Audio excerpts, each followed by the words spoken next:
संसद में विपक्ष ने अविश्वास प्रस्ताव का नोटिस दिया है। पहले नोटिस मिलने के बाद तुरंत ही चर्चा की तारीख तय हो जाती थी। कई बार तो नोटिस स्वीकार होने के साथ ही सभी काम रोककर अविश्वास प्रस्ताव पर चर्चा शुरू की जा चुकी है।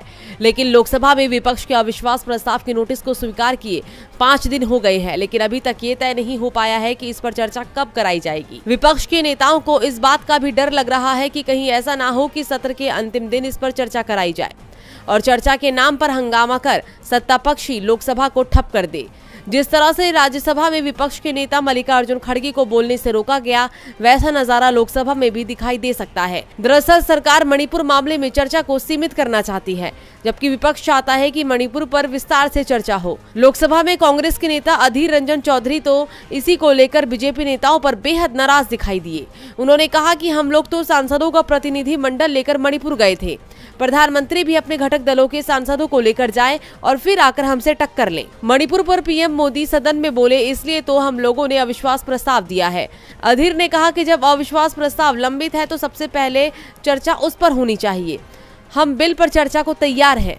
दिल्ली वाले बिल पर भी चर्चा हो जाएगी, लेकिन पहले अविश्वास प्रस्ताव पर हो। फिलहाल अभी बीएसी की बैठक के बारे में हमको कोई जानकारी नहीं मिली है कि अविश्वास प्रस्ताव पर सरकार कब चर्चा करा रही है।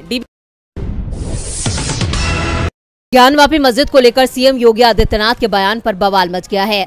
सीएम योगी ने ज्ञानवापी को सीधे सीधे मस्जिद ही मानने से इनकार कर दिया है। उन्होंने दावा किया है कि अगर ज्ञानवापी को हम मस्जिद कहेंगे तो विवाद होगा। भगवान ने जिसको दृष्टि दी है वो देख ले, त्रिशूल मस्जिद के अंदर क्या कर रहा है। हमने तो नहीं रखे हैं ना, ज्योतिर्लिंग हैं, देव प्रतिमाएं हैं। मुस्लिम समाज को ऐतिहासिक गलती दुरुस्त करनी चाहिए। ये बयान योगी आदित्यनाथ ने यूपी के सीएम के रूप में दिया है या फिर बीजेपी के नेता के रूप में। अब इसी पर सवाल खड़े हो गए हैं, क्योंकि ज्ञानवापी मस्जिद के मामले को लेकर हाईकोर्ट सुनवाई कर रहा है। कोर्ट भी उसे मस्जिद मानकर ही सुनवाई कर रहा है, लेकिन यूपी के सीएम इसे कुछ और ही मानकर बयान दे रहे हैं। सीएम के बयान पर AIMIM चीफ असदुद्दीन ओवैसी ने करारा जवाब दिया है। उन्होंने कहा कि सीएम योगी सांप्रदायिकता फैलाने का काम कर रहे हैं। मुख्यमंत्री को कानून का पालन करना चाहिए, वो मुसलमानों पर दबाव डाल रहे हैं। मुस्लिम पक्ष इस मामले में हाई कोर्ट में है और 1-2 दिन में फैसला आने वाला है। तो वहीं सपा सांसद शफीकुर रहमान बर्क ने दावा किया कि मुसलमानों से कोई गलती नहीं हुई है और ज्ञानवापी पर कानूनी हक भी उन्हीं का है। बर्क ने कहा कि जबरदस्ती ज्ञानवापी को मंदिर बताया जा रहा है। वहाँ कोई त्रिशूल नहीं था, ना तो ऐसा कुछ मिला है और न ही हम ऐसा मानते हैं। देश के अंदर कानून मौजूद है, लोकतंत्र है। देश में सबको हर मजहब वाले को अपने अपने मजहब पर रहने और अपनी बात कहने का हक दिया गया है। दूसरों को भी जीने का मौका दीजिए। उनके साथ इस तरह की ज्यादती करना गलत है। इसी कड़ी में all India Muslim personal law board के संस्थापक सदस्य मोहम्मद सुलेमान ने कहा, सीएम के बयान से तकलीफ हुई। सीएम को कानून सम्मत बात कहनी चाहिए। 1991 में जो कानून बना उसकी रक्षा करनी चाहिए। सीएम का बयान योगी या फिर पुजारी की तरह दिया गया है। ये बयान एक पक्ष के लिए दिया गया है। के मानसून सत्र के 8वें दिन भी संसद के दोनों सदनों में बवाल देखने को मिला। सदन की कार्यवाही शुरू होने से पहले इंडिया गठबंधन ने बैठक की, जिसमें मणिपुर से लौटे गठबंधन के सदस्यों ने अपनी रिपोर्ट दी, जिसके बाद सदन शुरू होते ही विपक्ष ने मणिपुर का मुद्दा उठा दिया। राज्यसभा में मल्लिकार्जुन खड़गे के बयान को लेकर भी टकराव देखा गया। कांग्रेस सांसद जयराम रमेश ने कहा कि विपक्ष के नेता को भी सदन में बोलने नहीं दिया जा रहा है।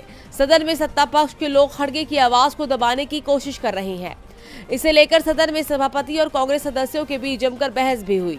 इस बीच सभापति धनखड़ ने मणिपुर मामले में नियम 176 के तहत चर्चा कराने के प्रस्ताव को स्वीकार कर चर्चा भी शुरू करा दी, लेकिन विपक्ष नियम 267 के तहत चर्चा कराने पर अड़ गया और इसके बाद सदन में हंगामा शुरू हो गया।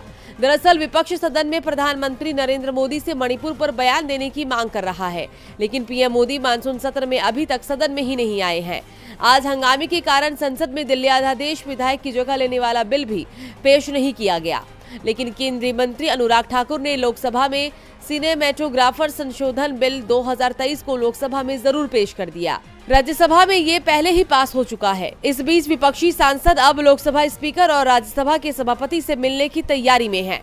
विपक्षी सांसदों की मांग है कि उन्हें मणिपुर के जमीनी हालात पर बोलने की इजाजत दी जाए।